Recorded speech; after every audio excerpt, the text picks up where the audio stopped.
What is going on, guys? Welcome back to another episode of Lockdown Coverage. If you guys are new to the channel, my name is Daniel. On today's episode, this is Miami Dolphins all exclusive. I am actually going to be breaking down the top 10 players on the Miami Dolphins heading into the 2020 season, and some things that aren't included are 1, rookies. I don't want to include rookies on this list because I don't know what their playing time is going to look like as of now. There's no plans set. I don't know who's going to have a good rookie year, who's going to have a year where they only play half the season because they're struggling or they're not prepared. So I'm not going to be including rookies on this list, but I will be including free agents that have recently come to the Dolphins this past season or the year before, as well as players that have already been on the roster, obviously. So without any further ado, let's get into it. And at number 10 on my Miami Dolphins ranking, I have new guard Erik Flowers. Yes, Erik Flowers, our former top 10 pick of the New York Giants. I think that he will excel in this role under Brian Flores. I think our coaching staff and our offense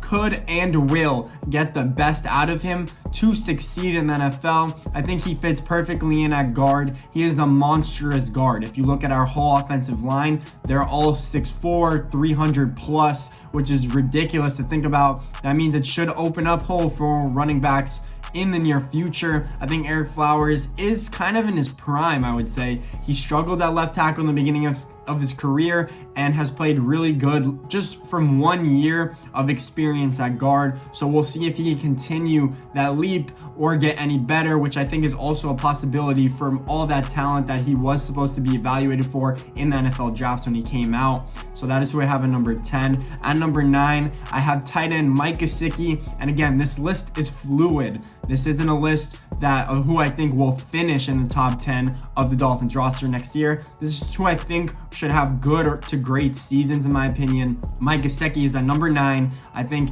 he will explode onto the scene, and the Dolphins will purposefully know how to use him. Last year and the year before, even under Adam Gase, they did not use him as well as they should have. Last year, towards the end of the year, the last 8 weeks, he was super productive, had over 400 yards receiving, a few touchdowns, 3+, 4+, and he had a lot of receptions. They used him out on the boundary and in the slot. Did not block as much because that's not what his strong suit is, so that makes sense for them to do that. I think Micah Kiseki can continue on that, and he should have a good bounce back, even better year to prove what he did last year at the end of the year. At number 8, I have Jordan Howard. I only have Jordan Howard on this list because he was spectacular with the Bears for 2 years.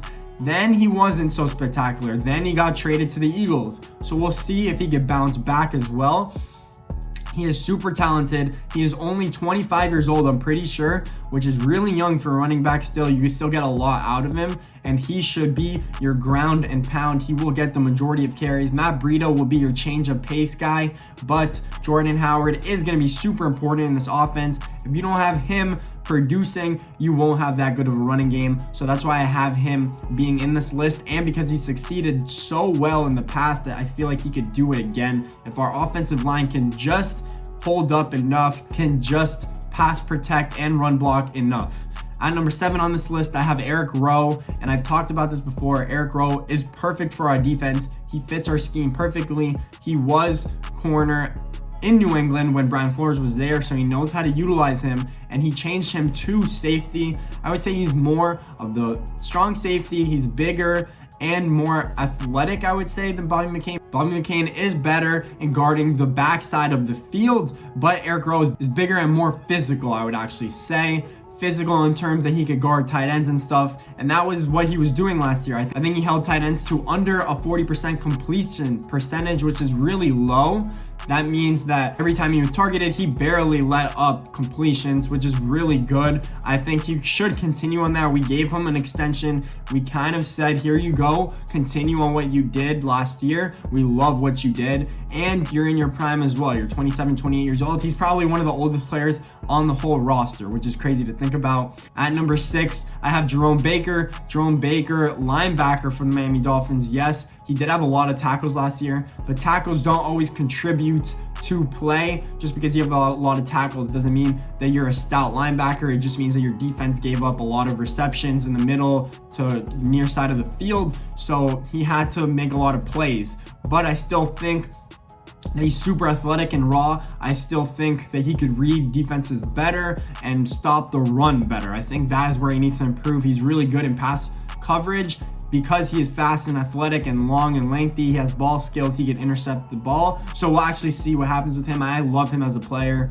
At number 5, I have Kyle Van Noy. Kyle Van Noy from New England as well. I think he could do everything for us. Rush the passer, drop back into coverage, do whatever you need, fill run blocking lanes. He's an all-you-want linebacker at that position. That's why we signed him to such a big deal. That's why he's in his prime right now. I think he will contribute right away. At number 4, I have Shaq Lawson from the Bills that we did sign. Former first-round pick as well. I do think that he will be really good in this defense. If he could stop the run, be a top 15 run stopper, and get 6 to 7 sacks, he is worth the $10 million a year. I would re-sign him after these 3 years are over, just from him doing that. I think that is what we need on the defense, because we could not stop the run last year, which was big. We need to be able to stop the run, not let rushers have over 100 yards per game on us. We're not going to win games doing that. At number 3, I have DeVante Parker. Yes, DeVante Parker had a breakout year last year. I hope he can continue on that and stay healthy. That is the number one thing. If he stays healthy, then we will not have a problem here. He will continue on that, in my opinion, especially with Ryan Fitzpatrick. I think Ryan Fitzpatrick unlocked that ability for him because he throws the ball up and gives him 50-50 balls more than usual because he believes in DeVante Parker, which is what you need from your big athletic wide receiver. That's what he's there for, to give you plays like that and score. I believe he had the most touchdowns of over 40 yards last year, which is what I envisioned for DeVante Parker coming out of Louisville, being that big body wide receiver. Just stay healthy for me, please. At number 2, I have Xavier Howard, cornerback for us that did have one of the best cornerback years I've ever seen in 2018, but he was injured all of last year. So we'll see if he can recover well. Hopefully he doesn't get hit with any suspensions based off that domestic violence charge he had that was dropped. So we'll actually see what happens there, but I still think he's probably the best cover corner we have on our team. We'll see if he can continue on what he was from 2 years ago, because he's now 2 years removed. I would say last year he didn't show that he was spectacular. In the games he did play, he was decent. He did have one interception, I'm pretty sure, so we'll actually see with Xavier Howard, but I still think he's one of the best and most valuable players on the team. And then at number 1, if you haven't guessed it yet, it's Byron Jones. Byron Jones is coming off a great year. Pro Football Focus rated him as a top 15 corner. Even though he doesn't get interceptions, he is an amazing tackler, can play safety if you need him to. I think he started his career there. They've switched back and forth when he was at Dallas between corner and safety. Can play nickel, can shadow your number 1 wide receiver, can get interceptions. He wasn't targeted enough to get enough interceptions. His ball skills aren't what Xavier Howard's are, but he's still an amazing cornerback. That 1-2 cornerback duo, they can switch. I could switch them if you guys want me to. That is how good they both are. They both get out spectacular years. I hope they both stay healthy. That is the number one thing, because we have signed them to massive extensions and massive contracts. So we'll actually see. But that is my top 10 list, my fluid top 10 list. I think this list can change, and someone could break out and be the best player in the Dolphins. We'll see who actually does that. I hope that happens and they all compete towards being the best all these players could be. With training camp just around the corner already, I'm excited to see what the Miami Dolphins can actually do. So if you guys like this video, please make sure to leave a thumbs up and subscribe. I'd really appreciate that. More Dolphins videos to come, guys. Thanks for watching.